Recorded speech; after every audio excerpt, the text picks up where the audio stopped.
I'm the editor-in-chief at West Country Bylines, and we're a citizen journalism paper that's set up in July of 2020. And we've had about 1.25 million reads, and we are building a reputation for being outspoken, hard-hitting, telling people stuff that the normal papers and media won't tell you, and really calling this government out mainly. Obviously, we've got quite a lot of stories on Brexit and Brexit-related topics, but we also cover everything from climate change to wild swimming, which obviously is not very fashionable at the moment, to book and film reviews, etc. And we're run entirely by volunteers and trying to make an impact. And we've run a succession of these sessions where we are very lucky to have great panelists who come and volunteer to be involved and answer your questions. So what the format for this evening is very informal. I'm going to ask each of our panelists to introduce themselves and talk a little bit about their particular perspective on the impact of Brexit on their lives. And then I've got a statement to read out, which Sir Howard Goodall wrote specifically for this evening. He was going to do a video, but he got a bit caught up, buried in extra work. He's in America at the moment. But I'll read that. And then we'll start taking some questions and really start drilling down on what huge impact this has made to people's working lives, and drawing the parallels with so many other industries and businesses where people relied on freedom of movement to pay that, to earn their money and to build their businesses. So that's the format. I'm going to ask everybody who's not a panelist to keep their video off and keep themselves muted. That helps with bandwidth. We're in the depths of Devon on the edge of Dartmoor, and we need to hold on to as much bandwidth as we can get. Okay, so without further ado, let me pass straight to, let's start with Lucy. Would you like to introduce yourself, please? Sure, thanks so much for having me. So hi, I'm Lucy. I'm a freelancer. I've worked in the arts and culture sector for a little over 10 years in various roles that have included working sort of directly with artists and also running festivals and events. And I'm currently the director of Lancaster Jazz Festival. It's an annual festival. It lasts 5 days in September up in Lancaster. And I work on live touring with jazz artists as well. I work predominantly in the jazz industry.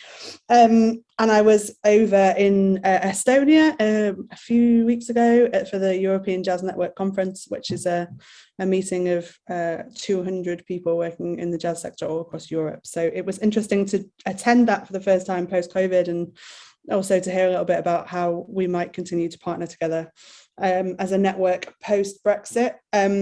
I think for me, there's a lot of challenges that we can talk about, but as a freelancer, the difficulty in traveling for work, in attending other places, in the opportunities to go and work in other festivals and with touring artists is a massive limitation. I think thinking about the import and export of music in and out of the UK, not least in terms of live touring and the opportunities that are available for artists, but also in terms of physical export of music, import even. A lot of vinyl manufacturing takes place in Europe, and so we're seeing delays of 6 months on vinyl releases at the moment, and that's having a big impact on the industry. But my sort of biggest impact and interest in it at the moment is on actually what happens for the next generation of artists. So what we're hearing a lot about is certain countries are putting on certain restrictions. So you might need to be of a certain level of, renown before you're able to go and tour there, or before you're able to apply for a visa, or before you're able to be sponsored to do that. So if you're a developing artist, how do you make that step to be at that level, to be able to do that travel? So I think likewise, for us as a festival to bring people in, we worked a lot with grassroots artists. Jazz as a genre in general doesn't reach some of those standards in some countries. It's a grassroots industry in some ways. So yeah, I'm really interested in that angle on it as well.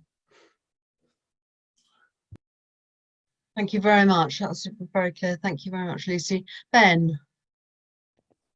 Hi, I'm Ben Osborn. Thank you so much for inviting me. I feel very humbled to be on this panel. So it's very exciting for me actually, and very lovely to be kind of virtually invited to Devon because it's a place that's very dear to my heart. It's where my family live. I live in Germany, usually in Berlin, at the moment near Munster, where I'm doing a residency. I was a composer for theatre mostly for around 10 years before I came over here.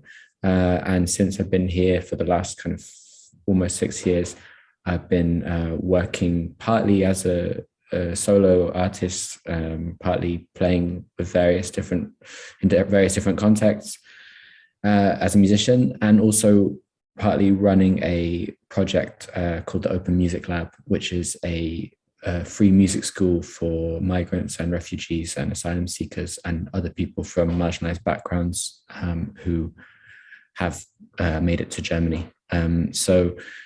So far, yeah, I'm in this kind of strange position, kind of fortunate, I think, position where because I've been in Germany for some time, I'm able to have a legal residency here. And I'm also able to work here legally. So I'm not affected by what I'm seeing some of my colleagues in the UK being affected by.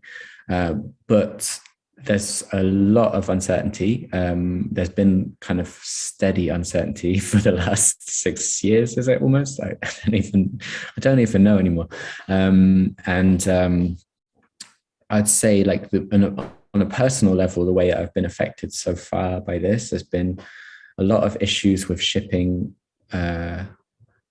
records. So like, because I'm signed to a label in Germany, but as an English language songwriter, a lot of my people who buy my music are in the UK. So this suddenly has become a big issue with things not showing up or people having to pay a lot when they show up, and just general uncertainty about that as well. People not being able to tell us why that's happened. And people not really being able to tell us what to expect, which has been very frustrating. And then, yeah, I suppose my other immediate effects, I just came back to England to do a few shows during the fuel crisis, which was a completely bizarre experience. I was there for that week of that fuel crisis, driving around to different cities, and everywhere I was arriving, they were saying there's no fuel, and this is because of some kind of border issue that no one was even really sure what was happening. But every time I looked at a newspaper, it was the government saying, no, there's no crisis. And this was just so disturbing to me, having not been in England for the last few years. I was like, what's happened? Like, how have we got to this point where, there's people queuing up for fuel for 3 hours and someone telling you there's not a crisis, But I'd say that due to my working with people for whom borders are a very big and dangerous presence in their life, where who live in a very precarious way because of their situation as newcomers to Europe. This kind of thing also, I think, has a really big effect for them, because it kind of symbolizes this hardening of borders and this closed offness to outsiders, which is incredibly existentially disturbing to me. And I think kind of goes against what I think music is all about, actually. So thank you. That's really powerful. I'm sure I'm going to ask all three of you panelists for this, but I'd love a piece on that, on the work you've been doing with refugees and marginalized people, because I think one of the ugliest aspects of Brexit has been the horrible xenophobia that it's uncovered. The stone was lifted and everybody who ever hated a foreigner had crawled out and felt entitled to express their opinion on that. So that's been pretty hideous to see. David, I turn to you. Here we go. Hello, I'm David Knopfler. My claim to fame was being a founder member of Dire Straits and the rock group, and I've made about 20 odd solo albums since then, and I tour regularly Europe, which is now imperiled thanks to Brexit. I also, manufacture CDs, so I was aware of the comment that Lucy made and Ben made about this too. the Hot Jazz Club, by the way, is in Munster, which I've played several times. Yeah, so I mean that's my life, and Brexit has just absolutely wrecked it. But it isn't just that the musicians and then the songwriters and the performers are affected. It's also that this will radically reduce invisible earnings from the arts from overseas. Coming in from Europe, we're going to find that the Exchequer's got a big shortfall, and when the Exchequer gets a shortfall, what are they going to do? The GDP was down about 400 billion pounds on what it was in 2015. All right, some of that we can put down to COVID, but it's been bad, and it's not. When you compare it to other countries, it's worse here than there. Everything in that respect is worse. Yes, there are problems. There are ships that can't dock in America too, but none of them are having the kind of scale and size of the problems. This is a perfect storm. So yes, that's my background, and touring isn't radically negatively affected. I can't obviously go to a festival, like Lucy's talking about festivals. I mean, it's not worth it for one show. It would be too much grief. The paperwork would just rule it out. I mean, if you play America, as I do, you need a minimum of 15 or 20 shows to make it worth your while. One show is a one-off. The days when I would have just flown off to Germany and done one show and come home again, because it was financially worth it, well, that's out the window. A lot of things are out the window. You've got to now know where your CDs have been manufactured. I have no idea. I use a broker in the UK, but I don't know where he manufactures. He goes to third parties. He's going to have a whole bunch of issues to deal with. Now you've got to announce, sending a CD to somebody for 10 quid. You've got to tell them the country of origin. I mean, it's all this nonsense. I mean, it's the bureaucracy and paperwork. It's ironic, really, because there's so much more now to do, and a lot of it is frankly impossible for small traders, for someone like myself. I mean, a huge stadium band won't have a problem with it, because they'll have accountants and lawyers who will get around it, and their profit margins are vast. But for young startup artists, or for artists, middle tier artists like myself, who play to 400 or 500 people, it's economically crippling. I think that probably sets it up. Thank you. And I think the other thing that we don't factor in much is that how starved we are going to be of visiting talent. It's not just about us going there. It's about who are we going to see. And I'm sure, Lucy, you could talk about that, the problems of attracting people to festivals.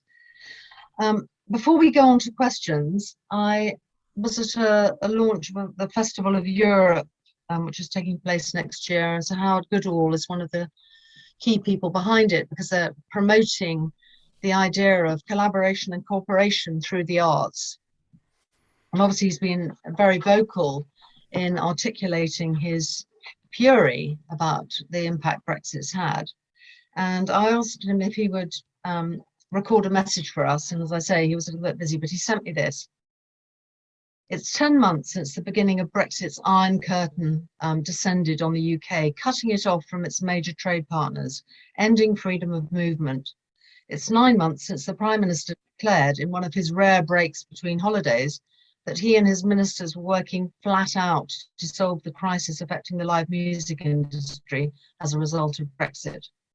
Since then, the Vote Leave government's efforts in this respect have been minimal, to the point of invisible.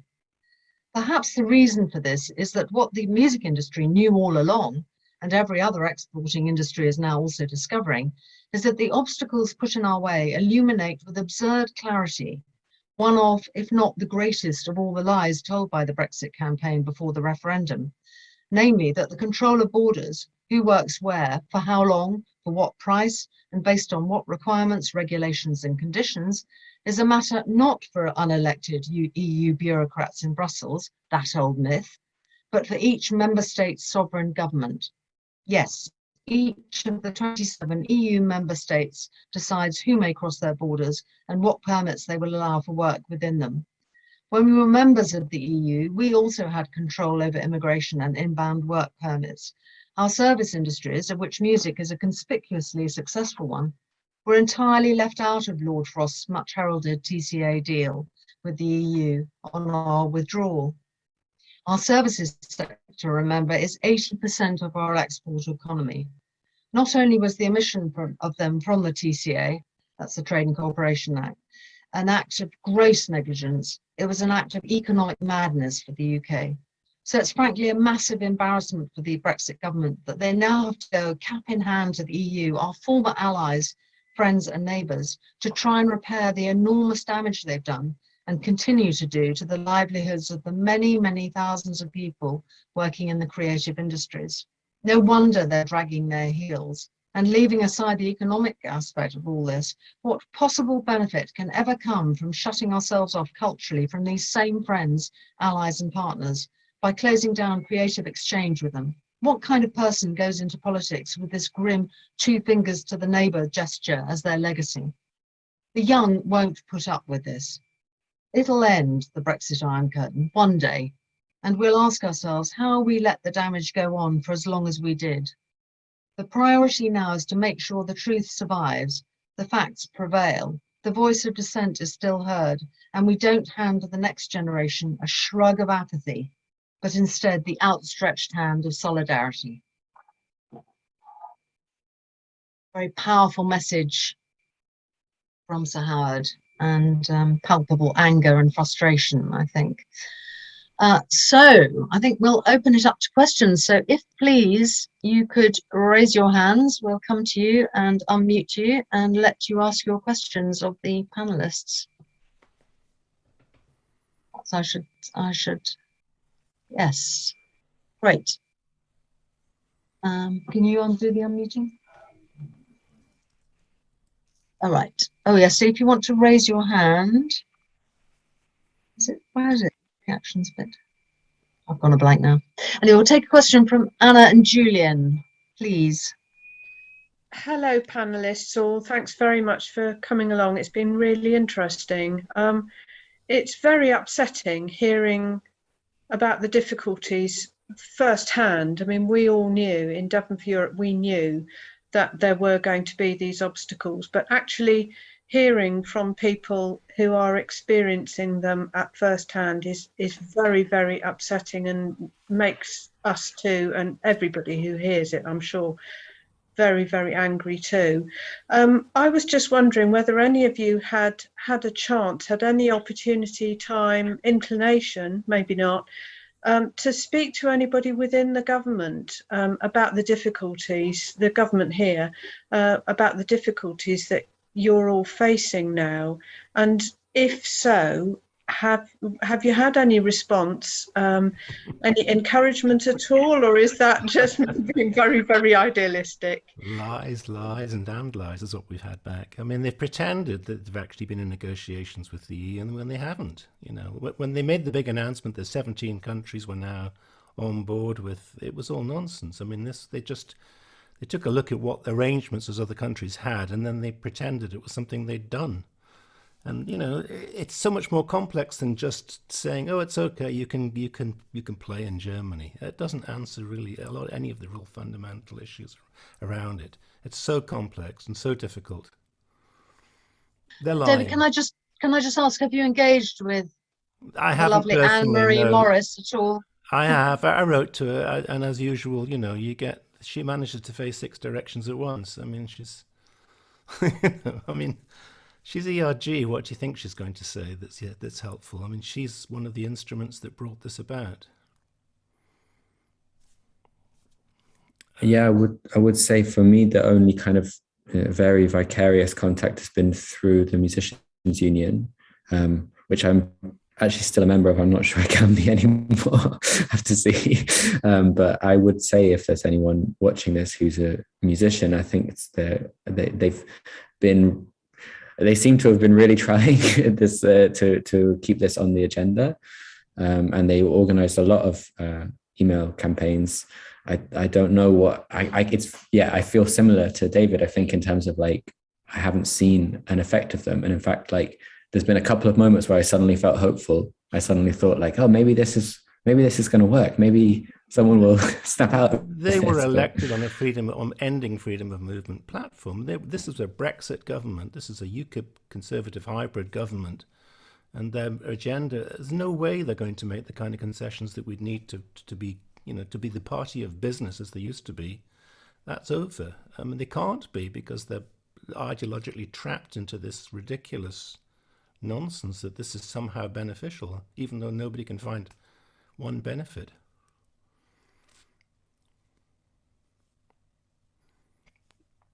Lucy, did you want to come in at all?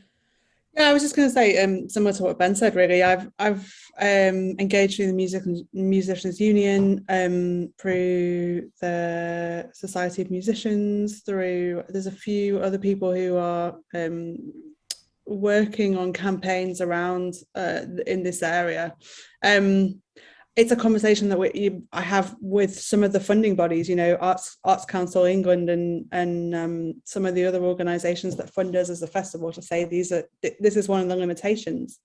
But in my experience, those who are opening that conversation, like David said, have had very little response back, and the reality is that Crocodile tears. Yeah, opening anything up for work and travel to the kind of extent that would make any difference to the music industry. And I think that's the thing that we have to remember, is that 30 days, for example, would not really be a big contribution to someone being able to put a tour together. I'm sure, as David will tell you, if he's trying to put together a tour of Europe, 50 days. Yeah, you need to be able to do 6 countries. multiple weeks in multiple countries. Imagine exactly. it, six visas to apply for. I mean, it's just this madness. It's absolute madness. And how do you carry merch in and out of the country? You can't. I mean, just to go into Switzerland, when we tour Germany and we throw in a Swiss gig, we leave our merch behind because it's not worth taking it in, because you'd have to pay customs on all of it, even though you're going to bring 9/10 of it straight back out again. So you'd only be able to, you'd have to know in advance how many, well, you're going to sell 10 CDs, you're going to sell 50 CDs, whatever it is, you've got to take them in and pay the customs duty on it before you sold them. I mean, for people with big merch, I mean, I don't really do much merch. I basically just do CDs. But for someone, imagine a festival with 30 or 40 different acts and everybody trying to deal with merch. I mean, it's impossible.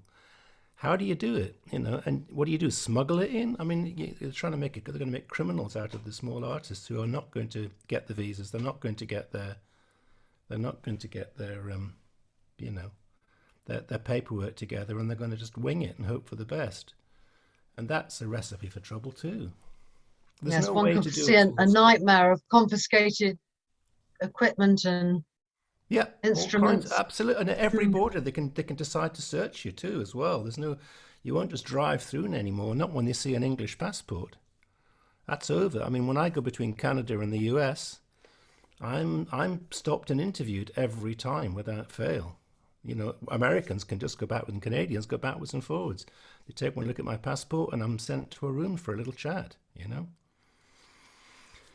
That kind of idea that you can, I mean, the whole idea that you should be inside a frictionless zone, it's over.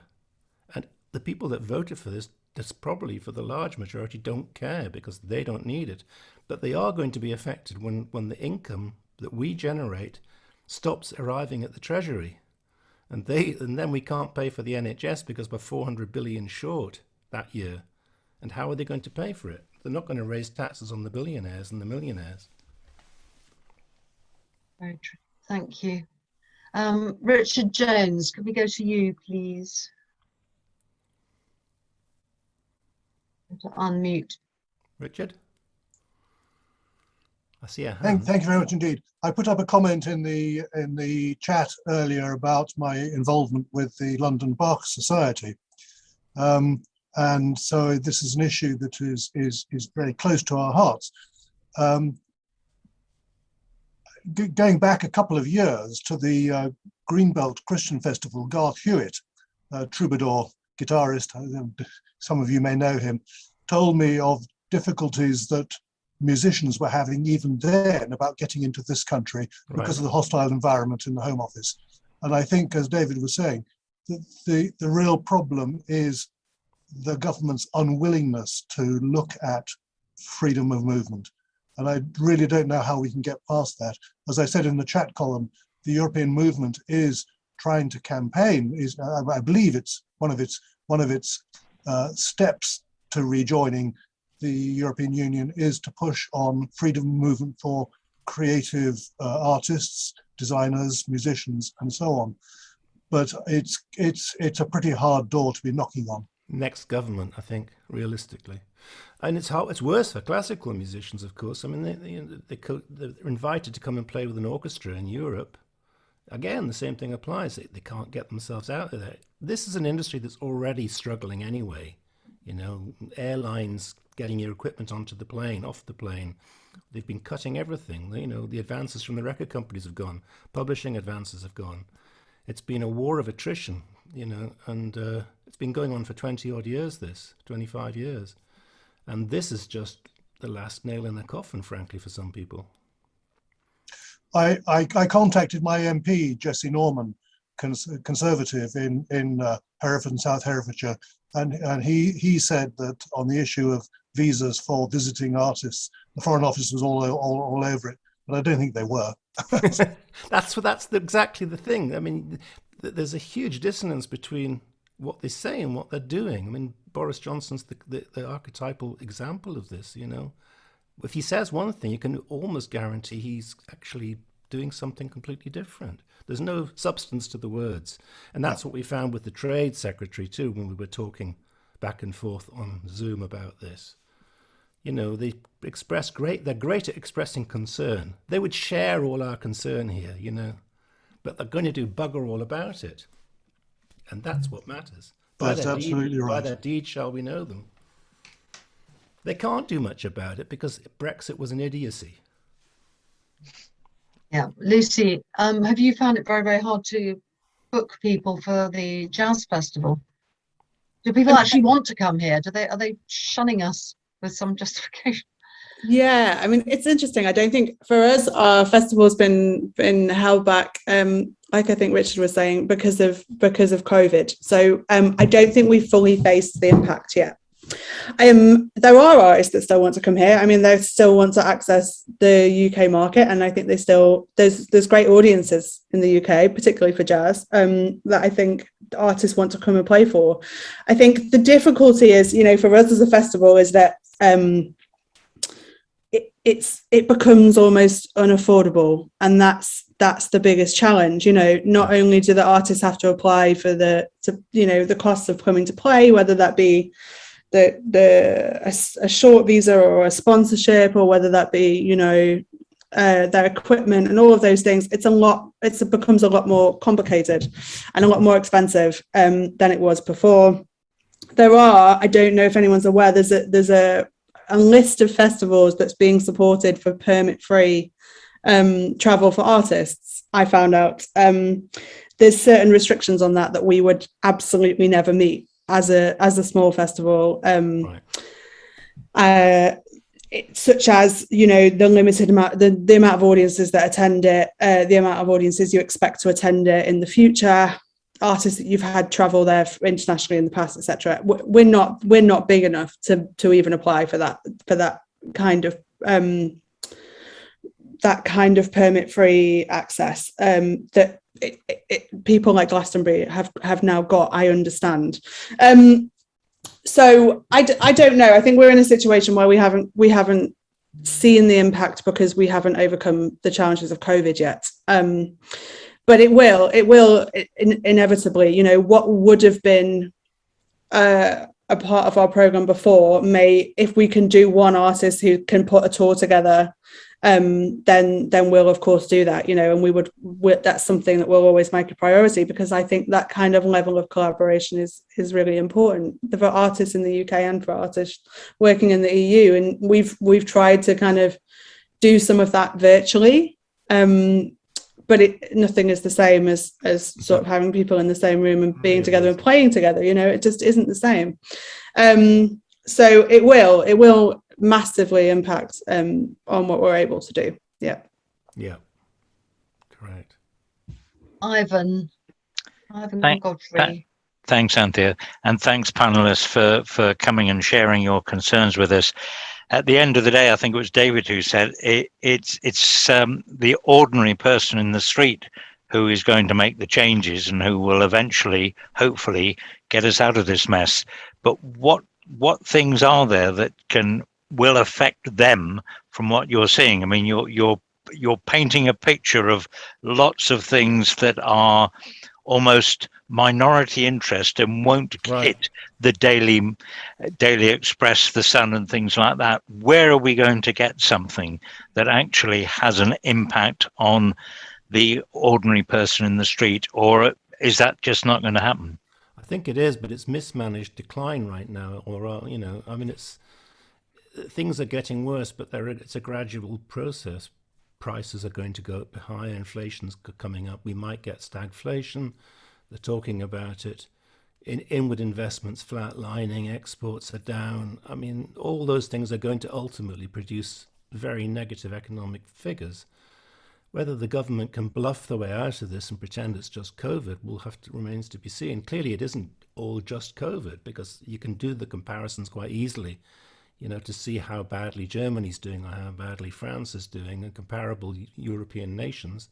And the damage to us is significantly worse across the board, So I think it will have an impact, but whether it'll produce the kind of political shitstorm it should is another matter. I don't think it's going to, because we seem to have changed the whole nature. I think that word apathy was mentioned earlier. I think it's very difficult now for people to feel they expect the worst, and they're resigned to the worst. I'm not sure that, the unions are on their knees too. Labour's disorganised. They're still at war with themselves. They still haven't fully recovered from the Jeremy Corbyn experience. And so, yeah, difficult. I think one of the things that it's difficult for the general public to appreciate that then they might not be able to go into a gig from an artist from the EU when they're struggling to get food in the supermarket, or they're struggling to get their medicines, or they're struggling to get other things that they need. It's not going to be the headline. I think like David has referenced earlier in the conversation, there will be an economic impact. The export of music from the UK is a huge income source. 6 billion. And record label, there are smaller record labels that are just stopping exports to the EU, because at the moment they're sending stuff and it gets stuck for months and months in customs, and then it either gets sent back damaged, or it doesn't get sent back, or it gets lost, and that's a cost that they just can't bear. Correct. In the current circumstances with the impact of COVID and everything else. So there are that will come, that economic impact will come. I think the sad thing is that what we'll see is,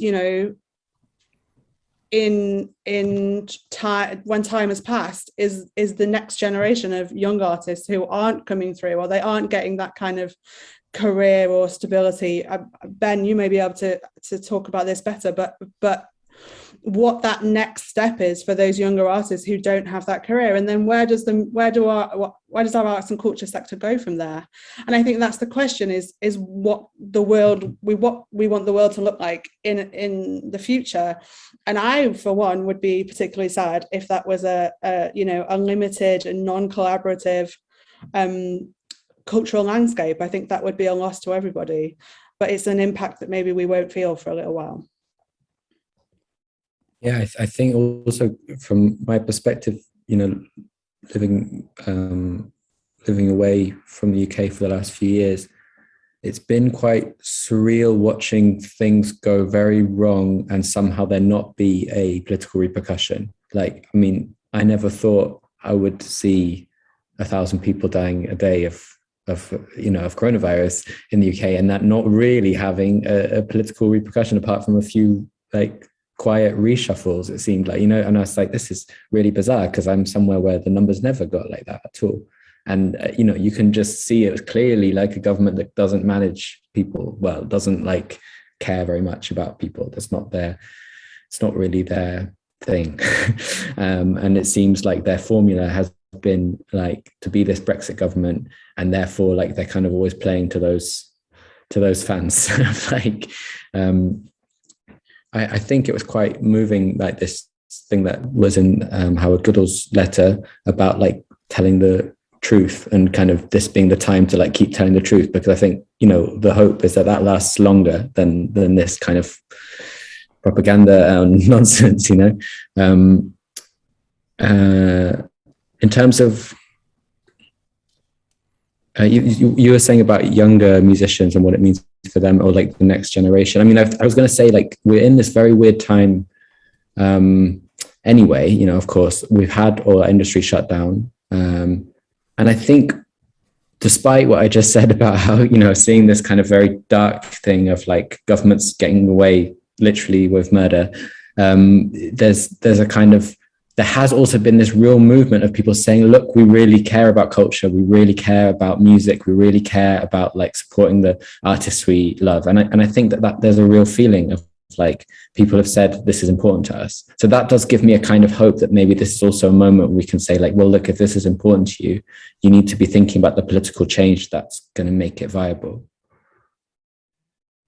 But I think that was a good point about relevance, and about how so many of the things that have been lost through Brexit are viewed as being deprivations for people who are already very privileged. You know, they've just lost a few of their treats, as it were. You know, that it was a liberal elite that benefited from being in the EU.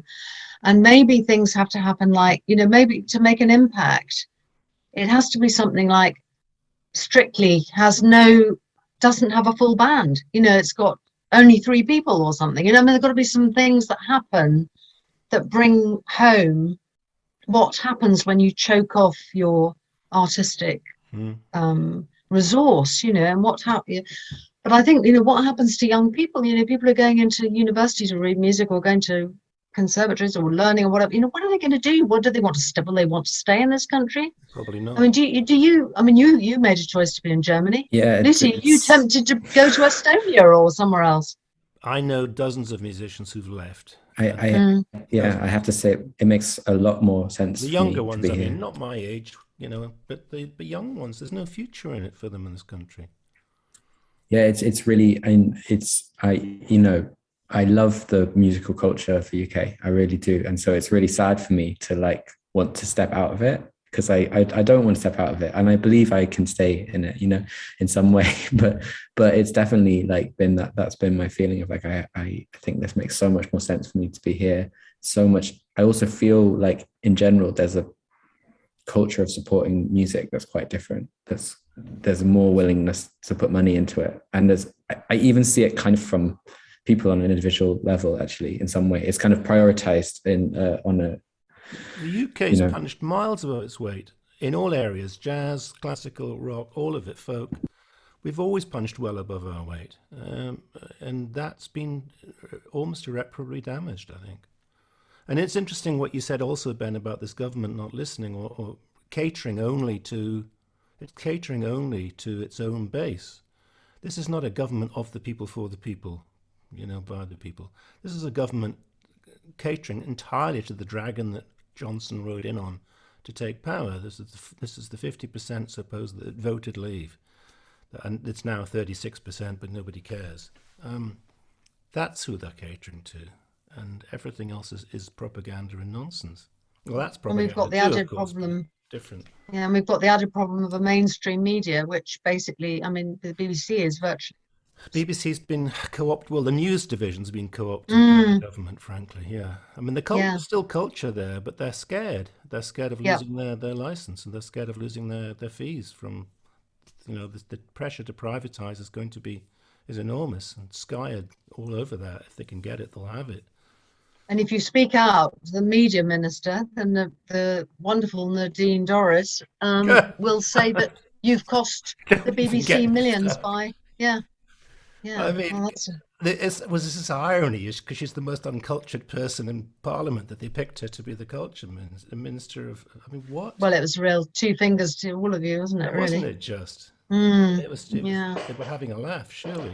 And I think that's the thing. I'm thinking of like musicians that I know who've recently moved here, just to be here in time for the deadline, you know, and that's the thing. It's not just what we're talking about this very real, like, bureaucratic and financial difficulties and impossibilities. It is also, there's a kind of cultural message of like, and look, we're going to put the person in charge of, of culture who is clearly their whole career is about like taking on the parts of culture they don't agree with.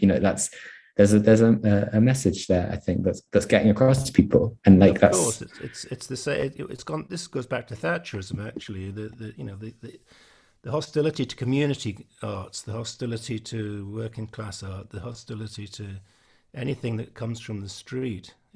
They've always supported opera, but which is fine for what it deserves to be supported. But we're talking about massive subsidies to one section of the arts and none to the rest. Right, I've got Anna and Julian. You've got another question. Can you unmute and ask your question, please? Hello, panel. Thanks very much indeed for being with us this evening, giving up your time. We appreciate it very much indeed. Thank you, and it's good to see you. You'll probably be aware that many of us who are involved with the various For Europe groups and also on movements such as this through bylines are of an age. We're in our 60s, but we're still very engaged in terms of our love of music, our love of the arts, and our wish to support the arts. Given the fact that you've all cast a fairly gloomy picture of musicians leaving this country and going all over the world to make their living and to make their lives, and the fact that I think, David, you alluded to the fact that you see no real change to situation, not with this government, where the big lie has to be perpetuated and just continued by this lot. Exactly. By this government, they have to keep the big lie going for as long as they can, because there's no raison d'etre for being elected. I mean, how are they going to turn that on its head? Do you see any glimmers of hope from the young people that you talk to in music, that they are conscious of this, they are prepared to fight back? I know that people like Elton John and Johnny Marr, who are of an age, who are fighting back. But what about the real youngsters whose opportunities have been taken away? I think that's right. I think a lot of them are online now, and they're resigned to it. I mean, I think they've all bought into the Spotify myth that, if you you get 1 million streams, you can make a living. And people are trying different things. I've got a Patreon account, that makes me a few quid, and I've got this and that and the other, and I also dabble. But it's laughable how much you can make from streaming and from these kind of other mechanisms. The truth is that the last serious branch of the industry that was still financially viable when everything else has been damaged over the last 20 years was touring. And Brexit has just driven a coach and horses right through the middle of that. I mean, I think I would agree with what David's saying. I think, I think there is a massive appetite amongst young people for change and to not accept the situation that we're finding ourselves in and the limitations that are being placed on their futures. I think that's absolutely there, and that's absolutely the case. I don't think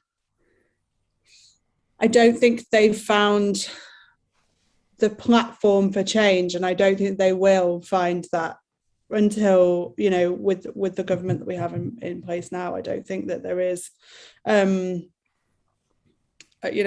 we've kind of, I guess, touched on already, those conversations kind of hit brick walls very, very quickly. So I think there is an appetite for change. I just think it feels a little bit overwhelming to know where that's to start, and without the platform, if you're a young musician who's coming out of conservatoire or university, or who's just learning to be a musician right now, there aren't the same opportunities that there maybe were, and they don't have those platforms, and they are relying on the Elton Johns and the Ed Sheerans and those people who do have those platforms to say those things. And I think if they had a choice, and if we all had a choice, then for me, the pressure would be put on those people to make sure that this conversation is in the news every single day, because they're the ones who have the platform to make that happen. And they should be the ones who are advocating for the young musicians who are struggling, and I think in this industry, because they've all been there at one point or another, and really they're the ones who can sort of share those stories and share those messages. So Yeah. Yeah, absolutely. Do you think they'll get out on the streets? Are they allowed to get out on the Efficiently streets? politicised. I think that they will. I mean, there has been some really kind of great and peaceful kind of process that we've seen. You know, there was a brilliant one during COVID with, I'm trying to remember which orchestra it was, but there was an orchestra, wasn't there, who went and played outside, and if I can find a link to it, I'll share it with you later. But I would like to see it. I would support it. I mean, we've seen it in a sort of over COVID. We've seen music support services, and we definitely, where I'm based, we've seen marches that are related to that, and further support for freelancers who weren't able to access furlough and all of those kinds of restrictions and challenges. So we've definitely seen support for that. I think as we come out of COVID and the real impact of Brexit on the music industry is felt more and more, which it will be as people are more able to travel, And then the I think fashion industry too. Yeah, for sure. I mean, the whole cultural sector, it's not just music, it's theatre, it's fashion, it's all of these things. It's art, you know, it's arts, it's everything. It's our whole cultural sectors. Dance, we can go on. I think we will see that more. I think it's probably being cushioned a little bit by the fact that less people have been trying to travel most recently because of the challenges of COVID. Yeah. Yeah, Sorry, go on. Sorry, I was going to say, because we've got some questions to handle, and PJ, would you like to go next? And we'll, please. Thank you. Oh no, unmute. Muted again. There we go. Am I back now? Yes. Yeah, I think so.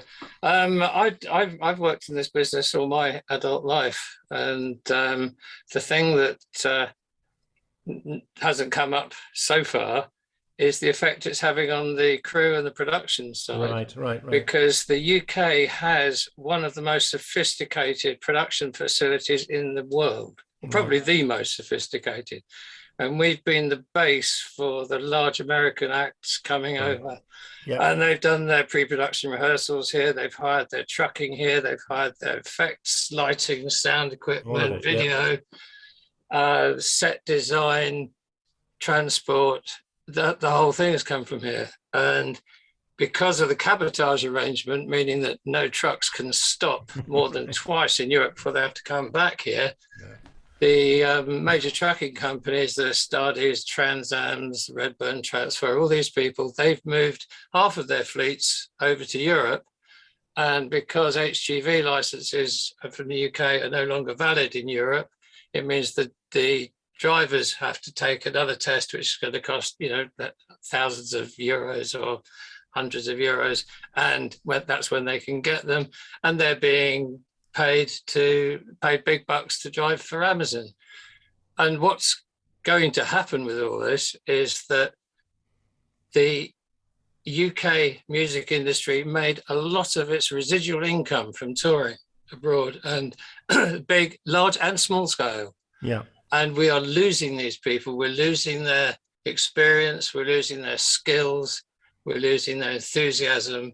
We're losing the asset that we had in that.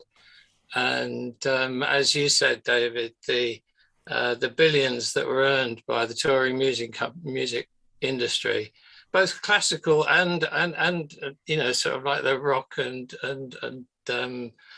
more popular music acts, it's a phenomenal amount of money be lost to the treasury. That's correct. And it's that will be reflected in public services. And I did overlook that when I was talking about how the big bands will be okay. That's also, it's not true of the crew that work for those big bands, because these big bands will just hire their crew out of Europe. Yeah. Well, I mean, some have made a point of maintaining, paying a relative pittance compared to their incomes to some of their crews. Right. But not many. And the freelance market is a massive freelance market. Sure. You can't if you're a U2 sized band with 120 crew, you're not going to be able to I mean, you keep them No, on it's your retainer back. for It's your 3 back line years. boys, isn't it? It's your back line boys. Your guitar techs, your drum techs, your monitor mixers. These people. Yeah, well, I think the big bands probably do retain the Yeah. essential players, but it's all of it, isn't it? It's just it's a spider's web of complication.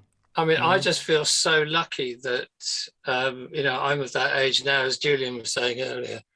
I'm secure. If I don't ever work again, it'll be a shame for me, but it won't be financial ruin. And but I feel so sorry for all of the young people that I've been working with over the years. It's distressing. It feels like, I mean, I know it could be a bit melodramatic, but it feels like bereavement. Absolutely. And you look at the sound engineers who've dedicated years of their lives to this craft that's requires tremendous skills, years and years of training and experience and dedication. Same thing again, they need the live work too. And this Yeah, absolutely. I have a friend with a studio had a studio in France designed to bring English players over, a residential studio. That's gone tits up, of course, because it's not viable anymore for people just to pop across the channel like we used to. And one of the other sectors which was just beginning to become mature was the videoing and streaming. Yeah. And last time I did a serious gig, half of the backstage space was taken up with video engineering, video recording, streaming services, Right. social media, and all of that. It's just sort of like strangled at birth almost. It's Right. Yeah. Yeah. Anyway, just a quick Very heads up for the useful. crew. Very, very important to add that. And because for every musician, there is a support team. I Yeah. go out with a crew of 3 or 4 usually. Yeah, I used to bring them from England. I can't any longer. That's for sure.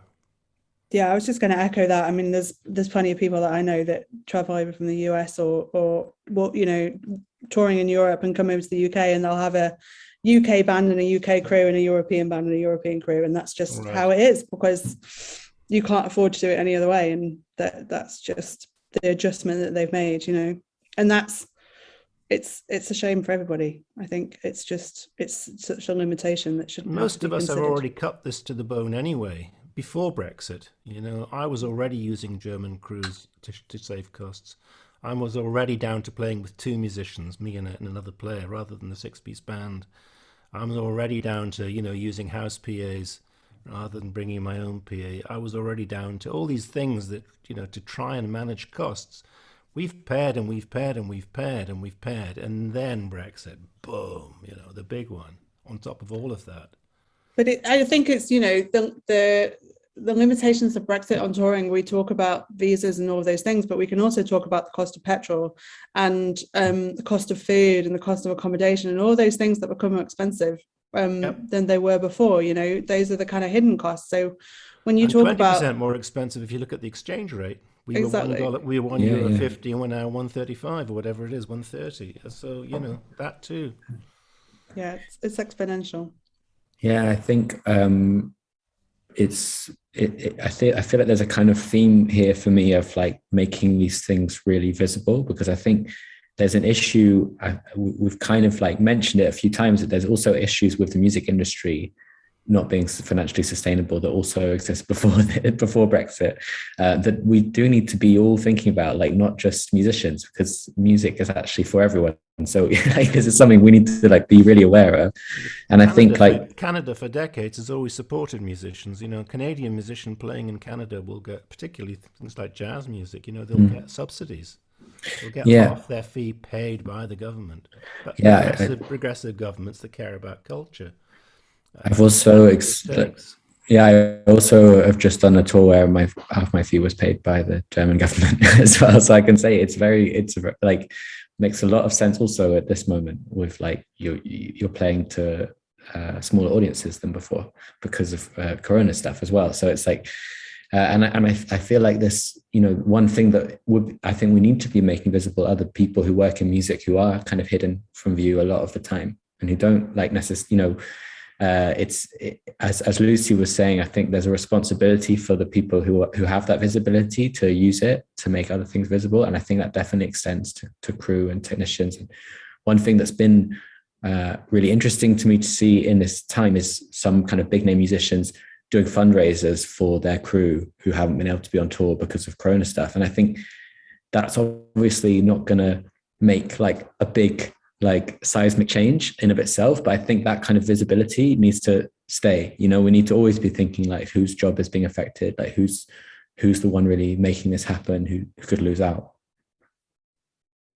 That's very, very powerful, Ben, and a very good message. I want to go back to Adam, who's put his hand down, but he had a lovely point to make, a very important point to make, which he's put in the chat. Adam, would you be happy to articulate your point, please? Yes, hi, thank you. Oh, yes, there is. My point is, I think what I'm hearing from you all, I'm not a musician. I used to play trumpet, piano, but at school, but not since. My wife plays, my children play, but I'm getting a lot of concerns, a lot of concerns about the effects of Brexit, as on top of COVID, and the fact that you're going to see the effects of Brexit when hopefully COVID abates. Politically, it seems to me a lobby group with sufficient support inside and outside of Parliament can change the law. It might seem a huge uphill struggle now to get back some freedom of movement, but it would only take a government to negotiate a deal with the EU to negotiate some reciprocal arrangements, which is basically what you want. I'm surprised if there's no if the all-party parliamentary group on music isn't hearing your concerns. And David Warburton, who's my constituency MP and who I campaigned to replace last election, he's chairing that, and obviously you invited him tonight and he's not here. So my question really is why is as far as I know, why is the APBG on music not hearing these concerns? Because they should be, they're the way into Parliament, they're the way into to lobby the government on music related issues, aren't they? And if they're not even hearing your concerns, what are they doing?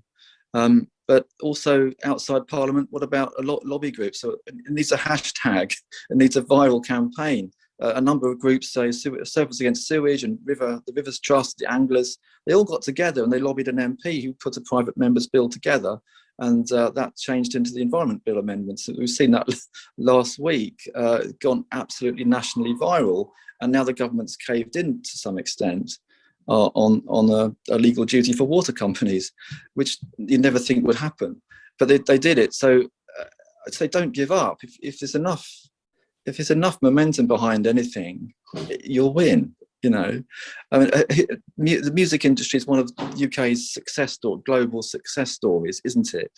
And part of that is touring. Part of that is musicians going abroad, learning, getting experience from other countries, and joining with other countries' musicians and making wonderful music, and bringing back the success and the experience.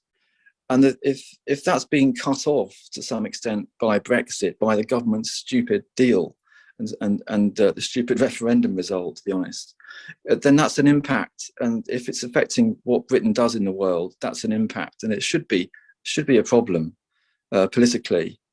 So I think there's a campaign here. You've got a lot of brain cells between you and elsewhere in the country. You know, there's a campaign to build. If they go on strike, musicians can strike. Musicians can do flash mobs like we've seen on YouTube. You don't have to pay Beethoven's Fifth, so, but there's anything. So you know, there's a campaign to build here, isn't there? And it's not just about them. I'm in the Liberal Democrats. It's not just about us. There's Labour. There's the Greens. There's sympathetic Conservatives as well.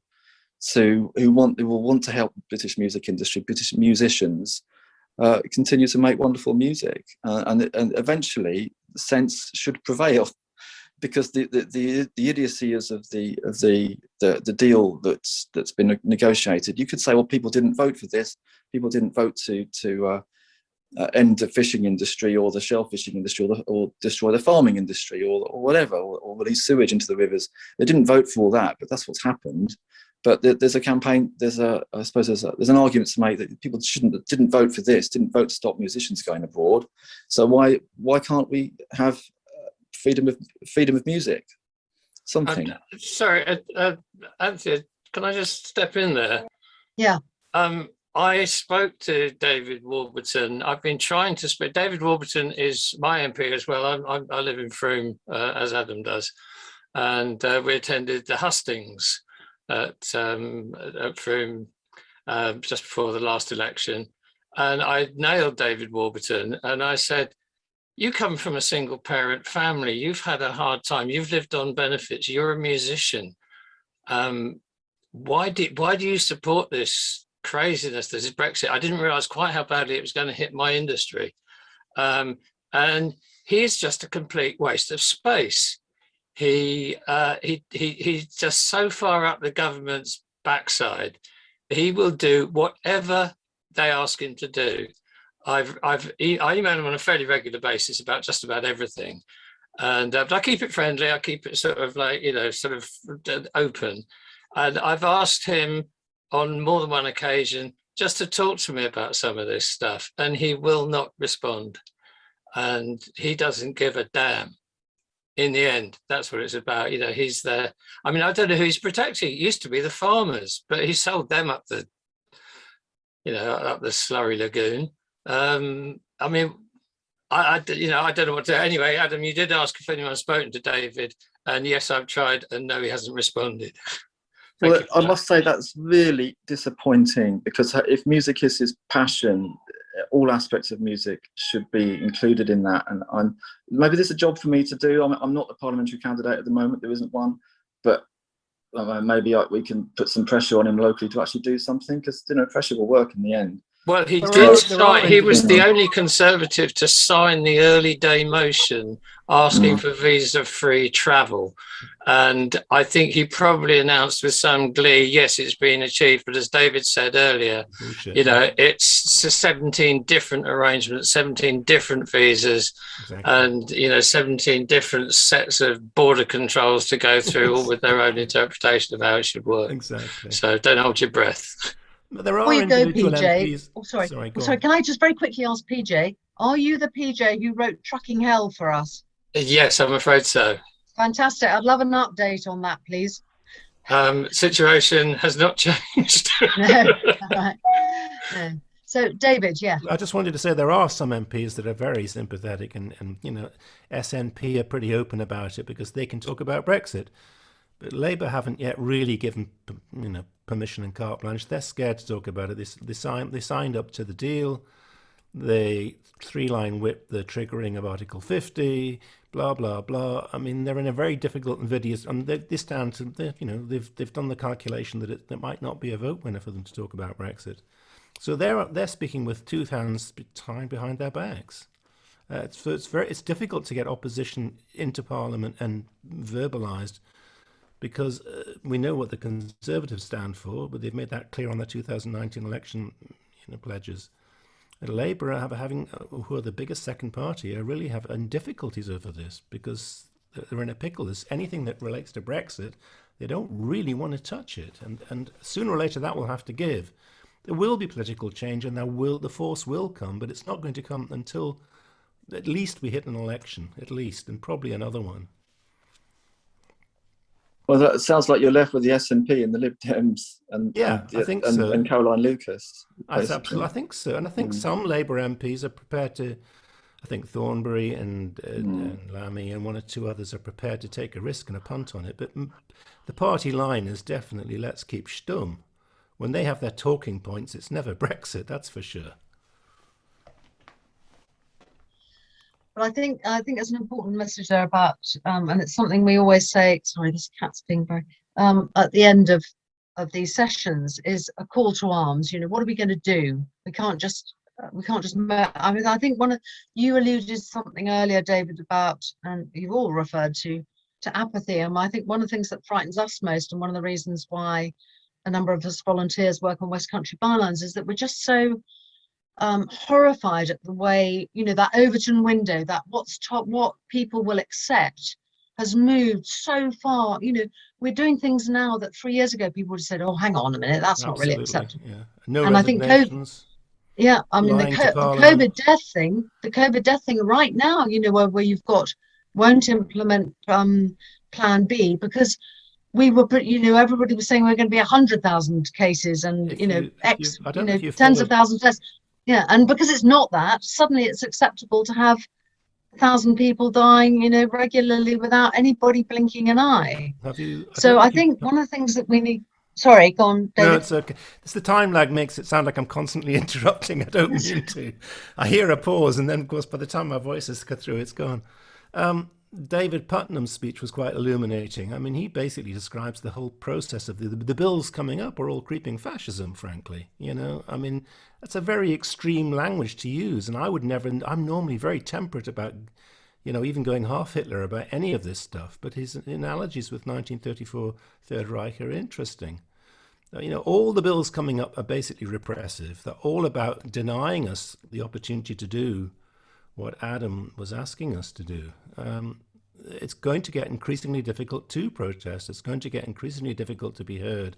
The only lobbying that seems to be successful are the PPE contracts, A donor. If you're not a donor to the Tory party, you can forget it. So that's corruption. Big with the Yes. capital. And until 6 MPs go to jail for it, it's been decades since Dan Smith went to jail for his corruption. We're overdue for a serious clean out. I mean, we need the courts and the judiciary to do their job too. If half a dozen of these people who are absolutely up to their necks in fiddling and shenagling and off-sea tax dodging and the rest of it, if a few of those were put away, they could start to clean house. They're not serious about it right now. They're not even caring. I mean, it's blatant what's going on. And the Good Law Society, the Good Law Project, which is fantastic, is almost the opposition at the moment. I mean, and that's the only legal remedy open. The lack of recourse to protest, to objection, and to the rule of law, and to just, have no shame, as was McCarthyism was put to bed with that line in the 1950s in America. We're not there because we're dealing with people that can't be shamed. No. And I think the trouble is that when you've got a government that is so corrupt that it assumes that everybody operates to the same principles that it does. So it's like, well, surely you're all doing this. I mean, it's acceptable because we think it's acceptable. I think it is very, very scary. And I think mobilizing people, I mean, as we haven't even touched on, the role music has to play in raising awareness of on the climate emergency. But I think mobilizing people to say that enough, that we can't tolerate this anymore. So I suppose what I want to ask you guys is that there are obviously musicians and people in the industry and the audience, but what can we do? What do you want us to do? I mean, obviously keep writing to our MPs, however futile that may seem. But what do you want us to do for your cause?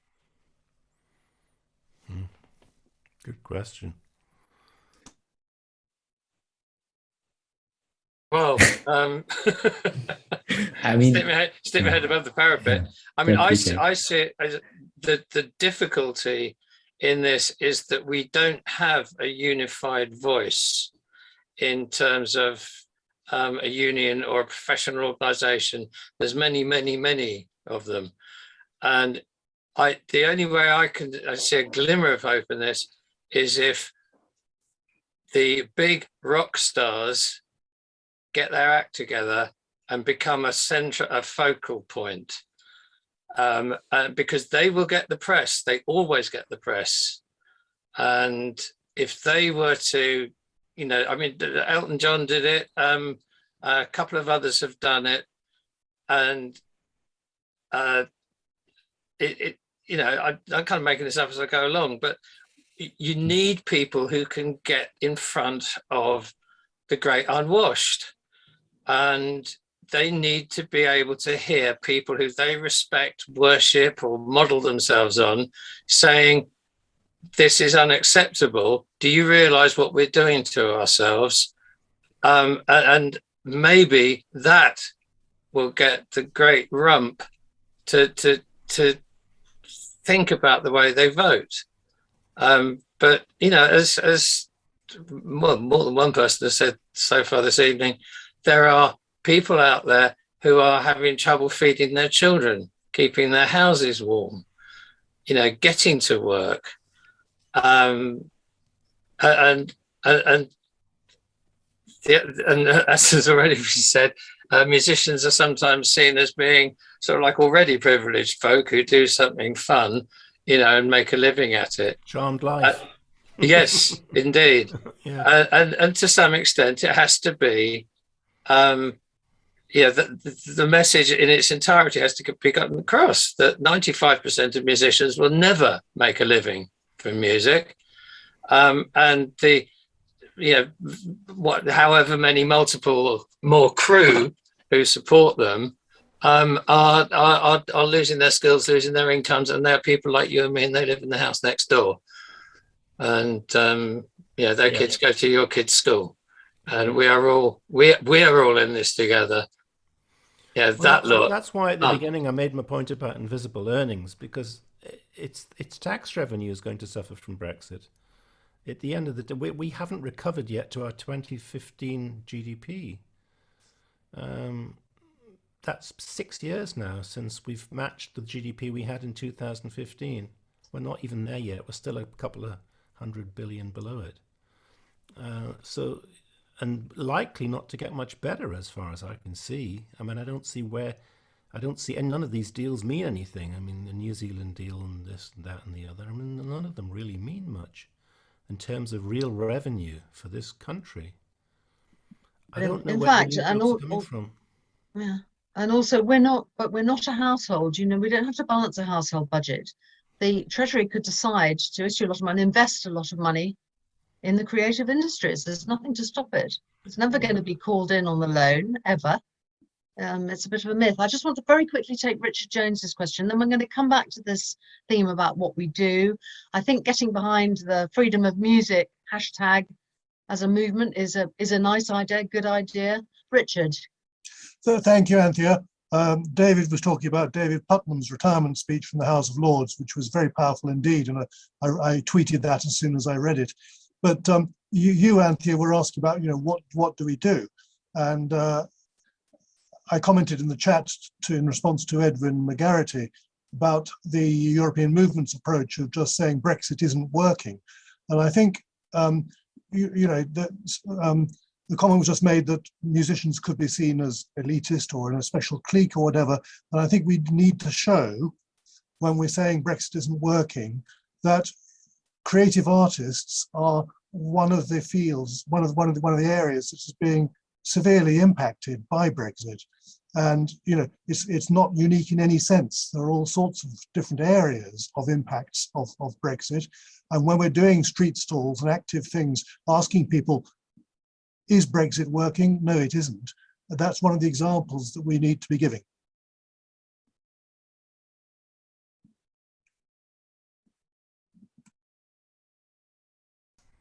Anthea, you're muted.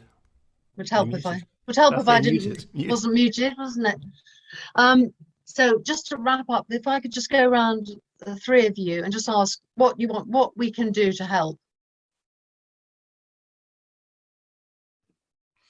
I mean, I think for me, a lot of what PJ said, actually, this industry needs to come together and it needs to represent every level, and those who have a voice have to represent those who don't have a voice, and that's the same for all of us in a society that we live in, but we can do that as an industry. If we come together, there is a campaign that with the hashtag Let the Music Move that's been around before. I don't know how far that's going. But I've been made aware of it before. And the other thing I would ask people to do is to engage with the arts and culture sector. I mean, I'm sure people do anyway, but think about where you're accessing that. How can you go and support those musicians as individuals who are still trying to make a living from this industry? Can you go to a gig? Can you buy a CD? Can you buy a CD from a place that gives a lot of money to the artists who sell it, like Bandcamp, rather than buying it from Amazon? Can you buy it directly from the artist? Think about all the ways that we're consuming that artwork that is being put out there. That's the other thing I would say, because there are ways that you can more directly support artists in your choices, depending on where you choose to consume it. And that would be my other request of everyone, is to look for what those avenues are. I think that's a very good message, isn't it? Because we encourage people to buy local, shop local, support their local art, and you can support your local artists, can't you? Yeah. For sure. And if you buy from Bandcamp, they do, you know, they offer more to artists than other services, and they do days where all of their money goes to artists. But, you know, there's other ways you can buy at gigs and you can buy direct, and you know, if you enjoy the art that an artist is sharing, then find a way to support them directly, whatever that might be, would be my message. Brilliant, thank you. Ben? Yeah, I think that's a great message. I really like to hear that, Lucy. As a musician, I really appreciate hearing that. I would also say to check out the Tom Gray's Broken Record campaign, which is also about these challenges that are facing musicians as well, because these things do all end up being connected. And if you're outside of the music industry, you might not realize what people are going through. I would say it's very hard when it feels like we need a new government straight away, because obviously that's not what we're going to get, and like we don't know how long that's going to be, and we don't know what that's going to look like when it comes. And you know, what we're going to have to do is like be part of a cultural shift somehow, and that's like a really uncomfortable position to be in for everyone, because we would, you know, that's like a really big thing, but actually that does happen. Like these moments happen, where people come together and make changes or make decisions about how they want their lives to be. And like this is always going to be about more than music. This is always going to be about recognizing the welfare of the other people around you, you know. I'm gonna ask the biggest thing possible of people and ask for a cultural shift that's more aware of the importance of culture itself, that's more aware of the rights of workers, that's more aware of the way that these things all connect to one another. That with a culture like that, we could have a better kind of government. Thank you. That's a very powerful message again. David? Something's gone quiet. I can't hear you, Anthea. That's you, David, now. Is it my end? I don't think I have anything more to add to what Lucy and Ben said. I think it's spot on. Young people will find a way. They will. I'm 68. It shouldn't be down to me, you know. And artists are by nature individualistic. You know, they're artists because they don't fit. They're outsiders. They're not in the frame. I mean, they're observers of life. They're not the doers, really. There's something wrong with an artist at 18. That's why they become artists. You know, I mean, they're not the ones that are pitching the hay and making the fields work. They're the ones looking at the wheat and going, "Oh, look, it's rippling like the sea." You know, I mean, that's who they are. So organizing them is like herding cats. It's very difficult. I'm not saying it can't be done. I absolutely agree with what my colleagues have said. I think it should be done. It needs to be done. And I think young people can find a way. But certainly an organized hashtag and an organized getting things trending online would help. And getting all these disparate organizations together so that they start talking to each other and start networking, so that they have, you know, special days when they all plug the same point, and where, you know, they can saturate the media with an issue that day, bam, you know, and it comes from 500 places at once. But it takes coordination and organization, and usually that takes money. Usually that takes funding. It takes full-time workers, you know. Good law are effective, but because they're fundraised like crazy, you know, they're very organized. I mean, I wonder if, you know, if there's a writ somewhere, if somebody could be sued for something that's going on here and good law could get on top of it, that might be a direction. I'm just thinking off the top of my head here. But really, I don't see myself as a cog in this somehow, because at 68 and 40 years in the industry, I've seen so much. And I also just recognize how amazingly self-interested the managers are, who manage the artists too. They're really all in it for what they can get for their one artist. The lack of collectivism is endemic in this industry, so it's difficult to get that kind of liberal, left-leaning collectivist spirit going. It's there in the artists, most of them, but it's not really there in the business, you know. And the business needs to get more savvy. The business has been self-destructing for decades. I mean, they've shot themselves pretty badly in the foot, both feet, over digitization, over the internet. They saw it all coming. When I was doing making a record in 1977. The first Dire Straits album, the producer there, Muff Winwood, said to me, "One of these days, boys, the music will all come down through the telephone lines, you know. You won't need to make vinyl anymore." I mean, they knew, and he went on to work for Sony. They knew it was coming, but did they do anything to actually protect the industry and to protect itself? I mean, no, they didn't. They waited until the pirates had it all, and for Apple to come along with Apple Tunes, and which is another racket, but it's another subject, as is Spotify, another racket and another subject. It's very difficult to see how this is going to get coordinated and organised. I'll be there, and I will support it if it does.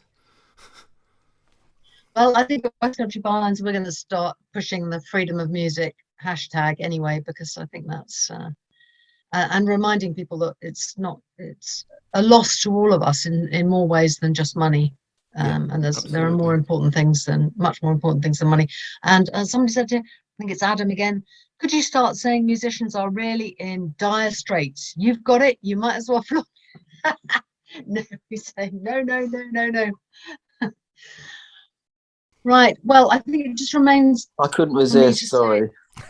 Yeah, no, hard to resist, isn't it? To say a very, very big thank you for your time this evening, and I think it was a fascinating session. I think it's going to be a session that a lot of people are going to listen to when we post it up on the website and do an article. If any of you want to write anything for us about your experience, I'd really love, Ben, to hear more about your work, because again, I think good news stories about humanity in action are absolutely vital at the moment. There's too much grim stuff around, and this country with its hostile environment and its Brexit siege island mentality has got to be countered with good news stories. So good news stories, good positive stuff about the energy and the creativity that comes from you guys is really, really important. And one last message to everybody here, please continue to read and share West Country Bylines. We try to counter the mainstream narrative and try and get the truth out there. And everybody stay safe. And thank you very, very much. Thanks for inviting us. And thank you very much for West Country Bylines. I read it avidly. Thank you for that plug. That was great. Thank you. Good night, everybody. Take care. Stay safe. Thanks again. Thank you very much. Thanks to everybody. Thank you. Bye.